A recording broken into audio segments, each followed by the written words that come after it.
a la idea.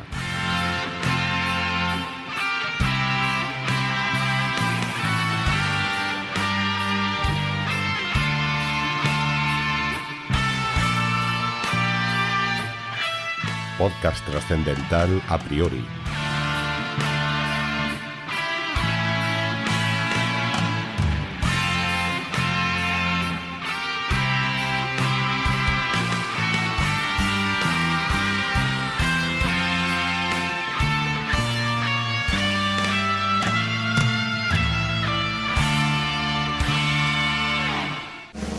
Episodio 73. Kant. Crítica de la razón pura, tercera parte. La analítica trascendental.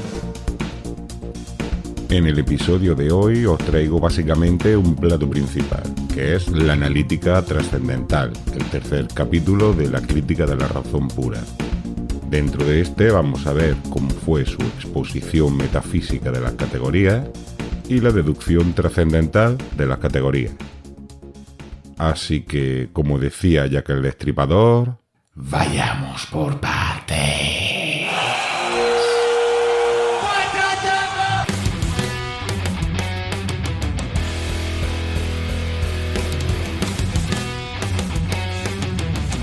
Hola, hola, hola, mis queridos drugos.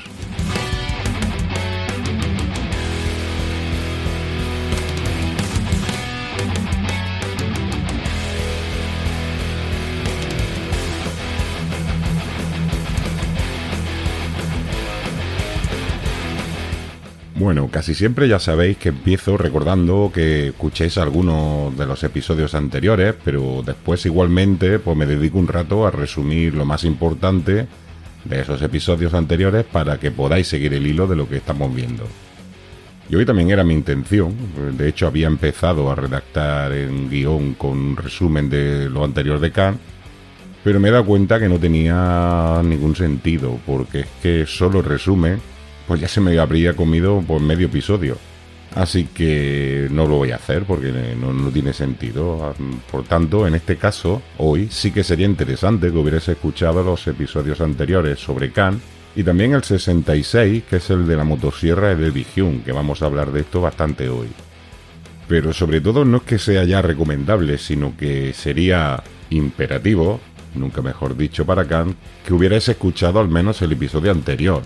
Porque es que hoy solo voy a recordar por dónde íbamos, no voy a prácticamente resumirlo. Así que ya sabéis.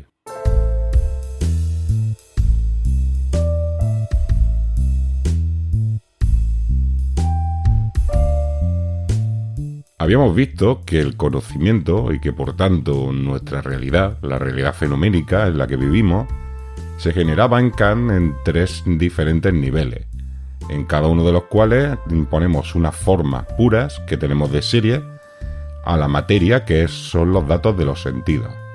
El primer nivel es el que se produce en la facultad de la sensibilidad, que es lo que estudia Kant en la primera sección de la crítica de la razón pura, que es la estética trascendental que estuvimos analizando en el episodio anterior. Y ahí vimos que las formas puras que la sensibilidad impone a los datos de los sentidos para estructurarlos son justamente el espacio y el tiempo. Es por esto que al final vivimos en una realidad espaciotemporal. Además vimos que Kant expone todo esto siguiendo dos métodos diferentes. En primer lugar, lo que él llama la exposición metafísica, que es más directa y que nos reveló que el espacio y el tiempo son las formas puras que tenemos de manera innata en nuestra sensibilidad y son las que nos permiten generar las percepciones y que por ello estas percepciones son espaciotemporales. En segundo lugar, también expone todo esto con lo que llama la exposición trascendental, el segundo método que utiliza.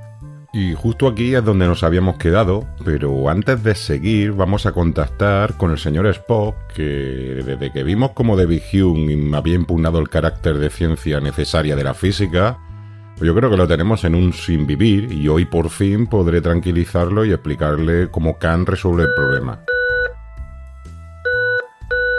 Aquí la nave estelar Enterprise. Al habla la teniente Uhura, oficial de comunicaciones. Buen día, Uhura. Aquí al habla Juanma Cardenete de Anadeia Podcast. ¿Que me podría comunicar con el señor Spock? Enseguida, señor Cardenete. El comandante lleva un mes subiéndose por las paredes de la nave esperando su llamada. Le ruego que acaben de una vez con este asunto de Khan. Nos tiene locas a mí, a la enfermera Chapel, con su nerviosismo contenido. Al habla el oficial científico Spock. Esperaba su llamada, señor Cardenete. Sí, no, si ya me han dicho, señor Spock. Espero que quede resuelta hoy su inquietud, no vaya a ser que provoque usted un conflicto interestelar. No comprendo a qué se refiere. Bueno, es igual. Estaba usted preocupado por cómo recupera Khan la civilidad en las ciencias en general y en la física en particular, ¿no? Correcto. En el episodio 66 explicó usted cómo David Hume, aplicando el principio de la copia, había afirmado que la física y cualquier otra ciencia basada en la observación empírica no puede ser una ciencia fiable y necesaria. Pues efectivamente, señor Spock. Recuerde usted que David Hume afirmó que no podemos inferir conexiones necesarias entre los distintos fenómenos del mundo, porque es que en realidad lo único que podemos percibir es la coincidencia o la concurrencia entre esos fenómenos, pero nunca su conexión. Por ejemplo, no podemos afirmar que los objetos que observamos tengan una continuidad en el espacio y en el tiempo, porque es que no tenemos percepciones de lo que aún no ha pasado. Este micrófono que tengo delante podría desaparecer de pronto y yo no tengo ahora mismo ninguna garantía, según Hume, de que eso no vaya a pasar. O, por ejemplo, no podemos asegurar que cuando una bola de billar en movimiento choque contra una en reposo, esta segunda se ponga en movimiento. Hasta David Hume, los filósofos se habían ligado la certeza epistemológica de estas cosas a los conceptos metafísicos de sustancia, que es lo que tiene una permanencia, y de causalidad, que es la relación entre causa-efecto entre fenómenos. Pero con su principio de la copia, que en el podcast habíamos llamado la motosierra de Hume, David Hume señaló que estos conceptos metafísicos no son en verdad ideas lícitas, porque es que no son copia de ninguna impresión anterior, que es la única manera que tenemos de acceso a la realidad. Hume sostuvo que en realidad estos conceptos metafísicos como el de sustancia o causalidad son simplemente una fantasía fruto de la costumbre. Es decir, que como estamos acostumbrados a percibir una continuidad en las cosas que tenemos delante, pues nos hemos inventado el concepto de sustancia. Pero la sustancia no la hemos captado con los sentidos, la carcasa en la que se anclan las cualidades sensibles que sí que percibimos. Y por otro lado, como siempre hemos visto que las cosas, los fenómenos, se suceden uno con otro siempre de la misma manera, nos hemos inventado el concepto de causalidad, según el cual siempre las mismas causas tendrán los mismos efectos.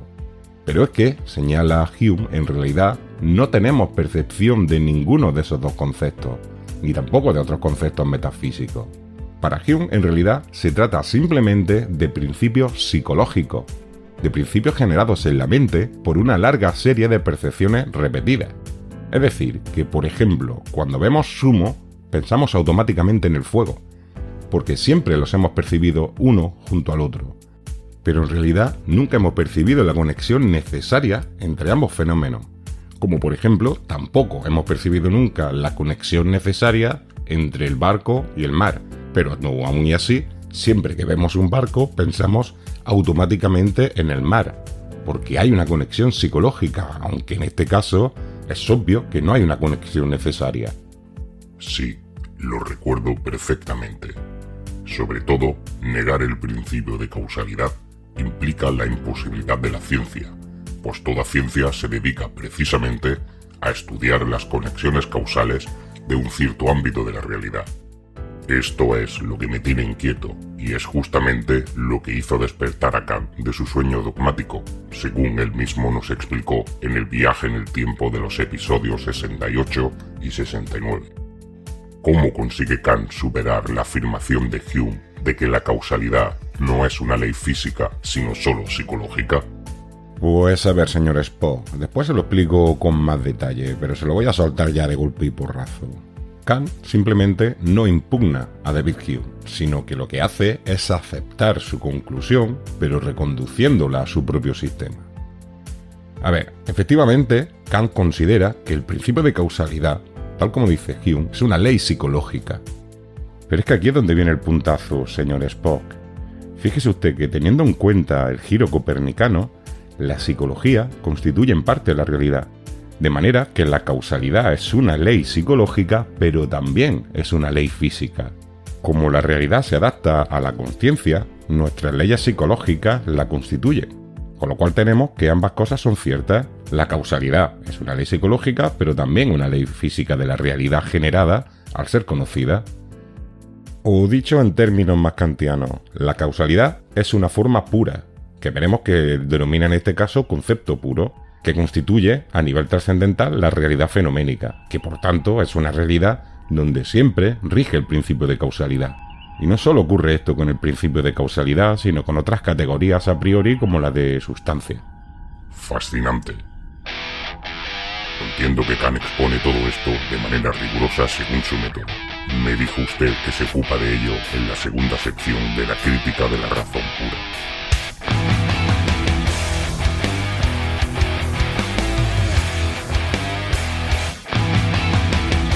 Sí, exactamente.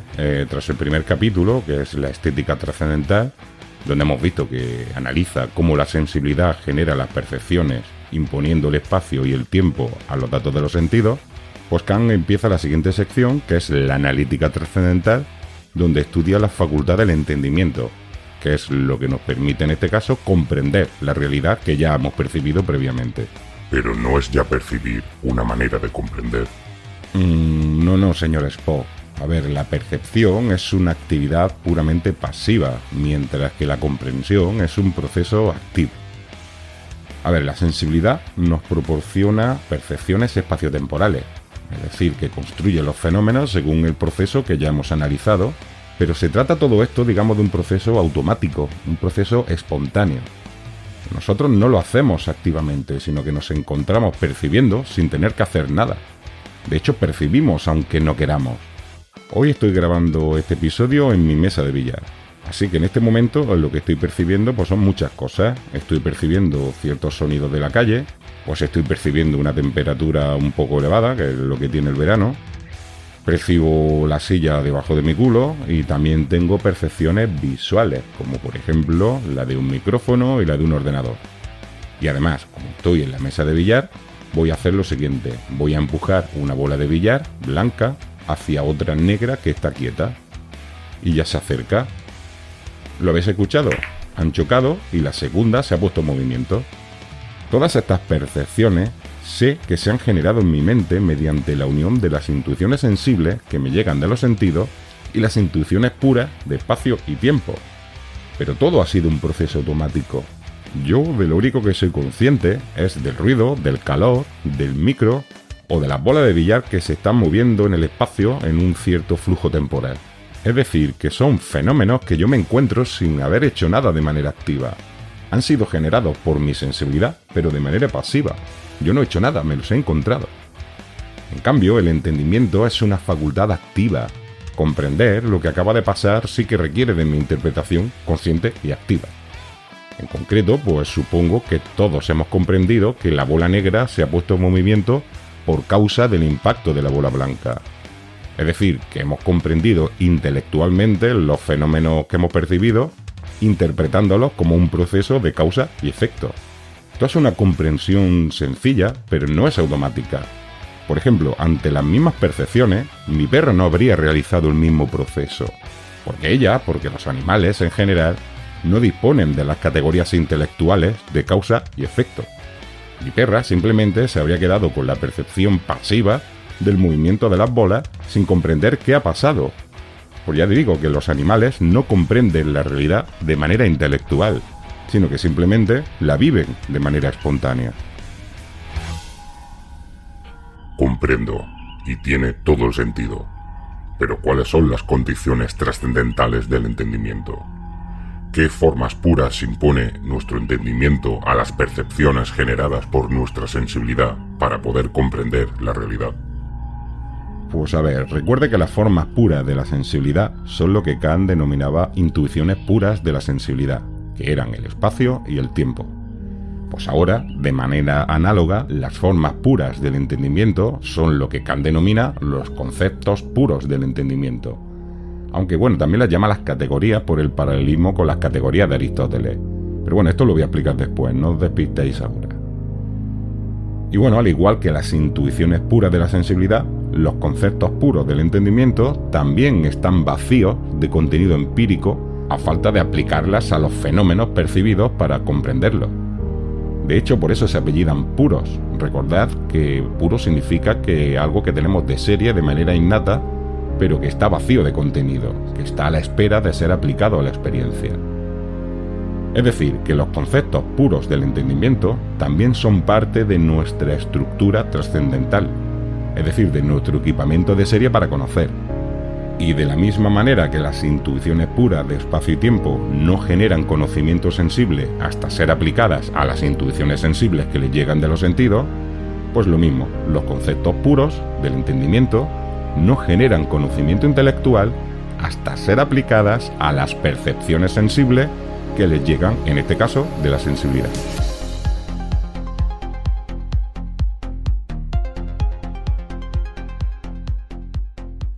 Fascinante. ¿Y cómo se despliega el proceso a nivel cognitivo? ¿Cómo se produce la aplicación de las formas puras de la sensibilidad y el entendimiento? Pues a ver, le voy a relatar el proceso paso a paso. Y además podemos considerar este relato que voy a hacer el equivalente a la exposición metafísica de las categorías que realiza Kant, que ya sabe usted que es el primero de los dos métodos que utiliza para estudiar las condiciones de posibilidad del conocimiento. Además, el método metafísico consiste en la descripción de lo que podemos saber a priori de las estructuras trascendentales en las que se genera el conocimiento, en este caso de las categorías o conceptos puros. Venga, no me enrollo, vamos al lío. Vamos a analizar, por ejemplo, cómo se ha producido mi conocimiento de lo que acaba de pasar en esta mesa de billar. En primer lugar, mis sentidos han captado una serie de estímulos de la realidad externa. Es decir, mi retina ha captado unas ciertas ondas electromagnéticas correspondientes al espectro de frecuencia del verde, el negro y el blanco, procedente de la mesa de billar y de las dos bolas. Y también, por ejemplo, pues mis tímpanos han captado ciertas vibraciones del aire procedentes del rozamiento de las bolas en la mesa y del impacto entre ellas. Todo este input sensitivo es totalmente caótico, es un caos que me llega hasta mi sensibilidad, y aquí es donde empieza el proceso de conocimiento.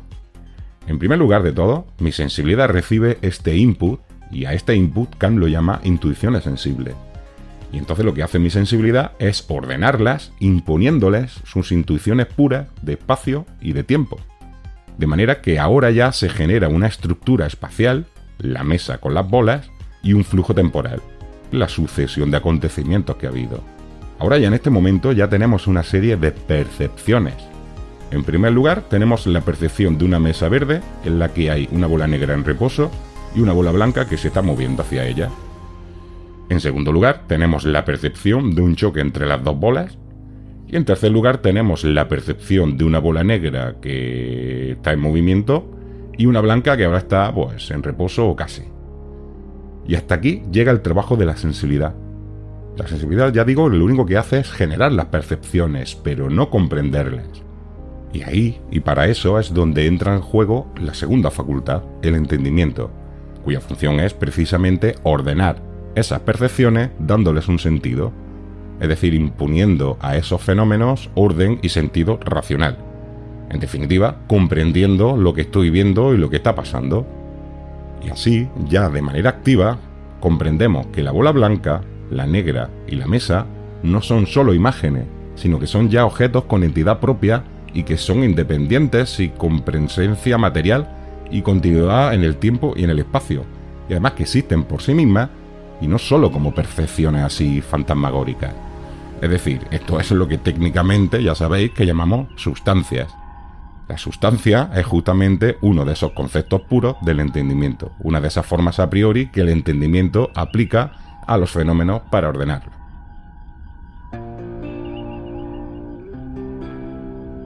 Y luego aparte, en cuanto a lo que ha pasado, pues comprendemos que hay una conexión causal entre el primer fenómeno y el segundo. Es decir, entendemos que hay una causa, que es el movimiento de la primera bola, y hay un efecto, que es el movimiento de la otra bola. Y además comprendemos el funcionamiento físico del proceso. La cantidad del movimiento de la primera bola se ha transferido a la segunda por el impacto entre esos dos cuerpos. Y además, si repetimos el proceso suficientes veces u observamos procesos parecidos, pues llegaremos a comprender que ocurrirá lo mismo si chocan dos bolas de billar cualesquiera, o más allá generalizando, dos cuerpos cualesquiera. E incluso podríamos inferir que siempre que se den causas análogas, se producirán efectos análogos en cualquier orden de fenómenos. Esto es justamente lo que técnicamente sabéis que llamamos principio de causalidad, que como bien ha dicho antes el señor Spock, es la base de toda ciencia posible, porque una ciencia consiste justamente en eso, en estudiar las conexiones, causa y efecto en un cierto ámbito de la realidad. Y por supuesto, causa y efecto son otros dos de los conceptos puros del entendimiento, dos de las formas puras con las que el entendimiento ordena los fenómenos que percibimos. Y junto con el que hemos referido antes, el de sustancia, pues ya tenemos tres. Observo que la sustancia era también una de las categorías de Aristóteles, pero no así las de causa y efecto. Antes ha mencionado usted que Kant también denomina categorías a los conceptos puros del entendimiento. ¿Qué relación hay en este aspecto entre ambos autores? Pues sí, señor Spock, efectivamente, como ya he dicho antes, pues Kant también denomina categorías a los conceptos puros y utiliza ese nombre en referencia a Aristóteles. Y por cierto, que al darle respuesta a esto, al explicar la relación con las categorías de Aristóteles, vamos a ver cómo hace Kant el otro método, cómo aplica Kant el método trascendental para deducir los conceptos puros o categorías, que es lo que nos queda. A ver, antes de nada os recuerdo que en el episodio 28 vimos con más detalle qué son las categorías de Aristóteles. Y si queréis entenderlo más a fondo, os recomiendo que volváis a ese episodio, a alguno de los de la metafísica de Aristóteles. Pero vamos, en resumen, se trata de que el macedonio, desde su planteamiento realista, pues asumía que los modos de predicación lógica, las categorías gramaticales, lingüísticas, tienen que corresponderse necesariamente con la estructura ontológica, es decir, con la estructura de la realidad misma. Pues porque él da, por supuesto, una correspondencia entre el pensar y el ser. Vamos, que justamente eso es el realismo. Y así, los distintos modos de categorización lingüística pues tienen que equivaler a los distintos modos de ser de las cosas. Es decir, que las maneras en que pensamos la realidad se corresponden a las características de la propia realidad, porque se asume, ya digo, que el pensamiento es como una fotocopia de la realidad. Por ejemplo, si podemos pensar y decir la bola de billar existe, significa que existir es una cualidad que tienen algunas cosas de la realidad. Justamente estamos hablando en este caso de la cualidad de ser sustancia, de existir. Y de hecho esta es la primera categoría que menciona Aristóteles y la llama así, la primera categoría es la sustancia. O por ejemplo, si podemos pensar y decir la mesa de billar es verde, significa que el tener cualidades es una propiedad de la sustancia, de las cosas reales. Pero ojo, fijaros que las dos categorías que he mencionado son la de ser sustancia, y no la de ser bola de billar en concreto, y la de tener cualidades, y no la de tener la cualidad de ser verde en concreto. Es decir, todo este rollo de las categorías de Aristóteles a lo que está aludiendo son a los modos de predicación general que podemos hacer de las cosas, y por tanto también a los modos generales de ser de la sustancia. Es decir, estamos hablando de los modos de ser y de pensar en general, no a las ciertas sustancias en particular o ciertas propiedades en particular. Creo que ya comprendo. Si para Kant las estructuras mentales configuran la realidad misma, la arquitectura gramatical con que estructuramos nuestro pensamiento será también necesariamente la arquitectura que constituye la propia realidad. Fascinante. Pues exactamente, señor Spock. Desde luego es admirable su capacidad vulcaniana para comprender y sintetizar este tipo de asuntos lógicos que a los humanos nos cuesta bastante. A ver, explicado de otra manera más sencilla para nuestros oyentes no vulcanianos, pues podremos decir que Kant reproduce la estrategia de las categorías de Aristóteles, pero trasladándola del marco realista aristotélico a su propio marco, que es el idealismo trascendental. Es decir, que Kant asume que los modos de ser de la realidad fenoménica es decir, de la realidad que generamos a partir de la aplicación de nuestras formas puras al input de los sentidos, se articula en base a esas formas puras. A nivel de la sensibilidad, por el espacio y por el tiempo, y a nivel del entendimiento, por nuestras propias categorías intelectuales, que son las que nos permiten hacernos juicios.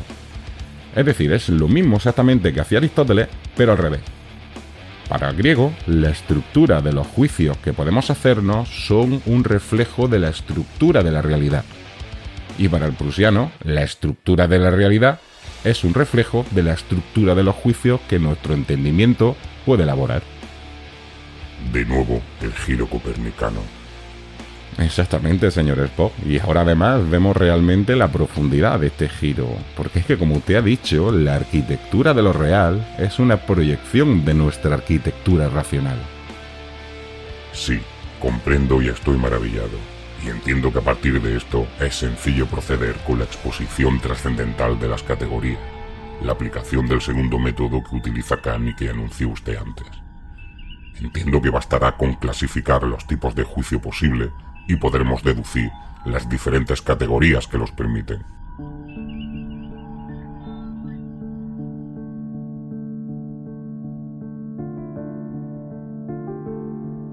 Exactamente, señor Spock. Recordemos que el método trascendental supone partir del conocimiento ya elaborado, expresado en juicio, y deducir las condiciones de posibilidad que han permitido formularnos esos juicios. Para deducir el catálogo completo de las categorías, es decir, de los conceptos puros, simplemente bastará compartir de los tipos de juicios posibles y así ir deduciendo las categorías incluidas en cada uno de esos tipos. Entiendo que Kant no repitió sin más el listado de las 10 categorías de Aristóteles. Ha mencionado usted que considera la sustancia y el accidente como categorías, y ninguna de las dos están en la lista aristotélica. Sí, correcto, y además no solo añade esas dos. Kant lo que hace es reformularlo todo y hacer una nueva clasificación. A ver, es muy de sentido común lo que hizo. Piense usted que Kant era un experto en lógica y en metafísica, y entonces no solo aprovechó y recicló las aportaciones de Aristóteles, sino también la de otros muchos pensadores posteriores a Aristóteles.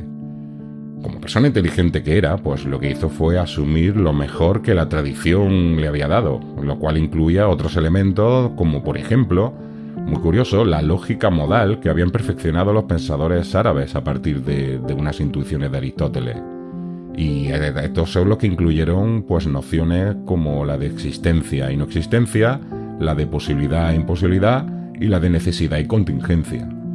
No voy a aburrir ahora con la lista completa de las categorías, porque, a ver, que ya os digo claro que ya procuré empezar a olvidarlo, nada más la solté de memoria en el examen correspondiente de mi facultad cuando estudié Kant, pero lo que os voy a hacer simplemente es señalar que hay 4 tipos de juicios, los de cantidad, los de calidad, los de relación y los de modalidad, y 3 categorías para cada uno de esos tipos.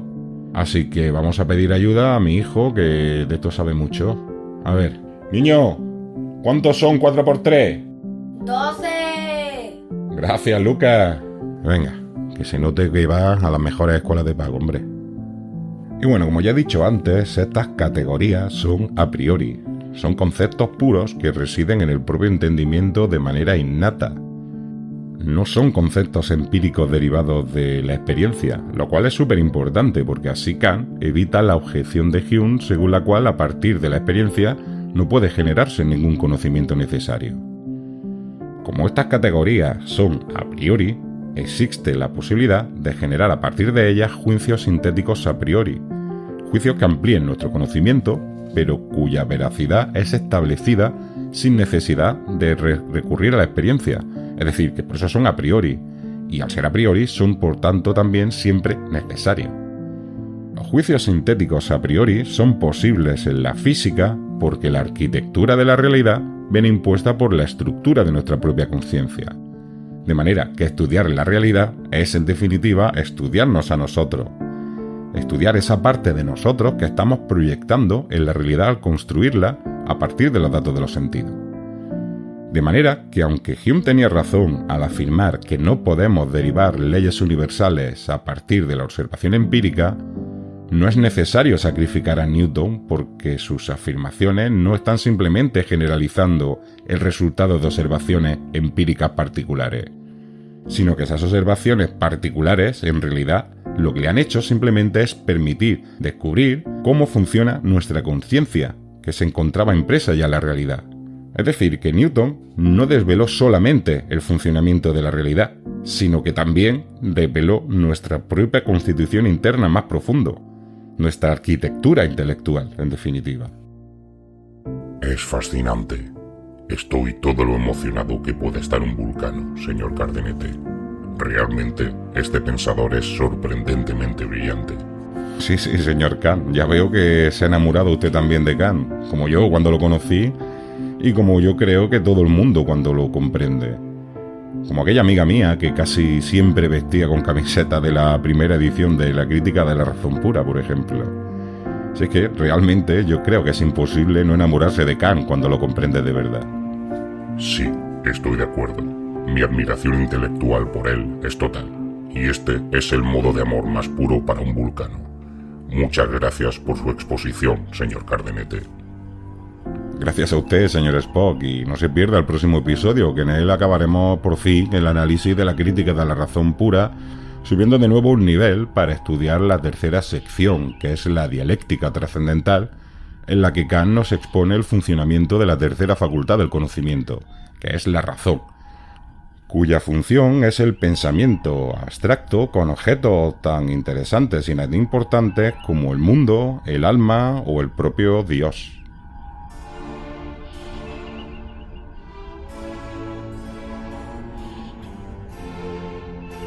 De acuerdo, estaré pendiente. Ahora solicito permiso para cerrar la comunicación. Sí, señor Spock, permiso concedido. Larga y próspera vida. Venga, adeus y aus, año Spock. Bueno, pues llegamos ya al final de este episodio. Como le he dicho al señor Spock, en el siguiente abordaremos la dialéctica trascendental y además os hablaré de algunas proyecciones interesantes y repercusiones del planteamiento de Kant, como su sorprendente coherencia con la física contemporánea, tanto con la teoría de la relatividad como con la mecánica cuántica. Es algo muy sorprendente. Y bueno, con esto por fin acabaremos con la exposición de la Crítica de la Razón Pura, que como veis se me está alargando. Yo pensaba que iba a resolver también la dialéctica y la analítica en un mismo episodio, y ya estáis viendo que no, que van a ser dos.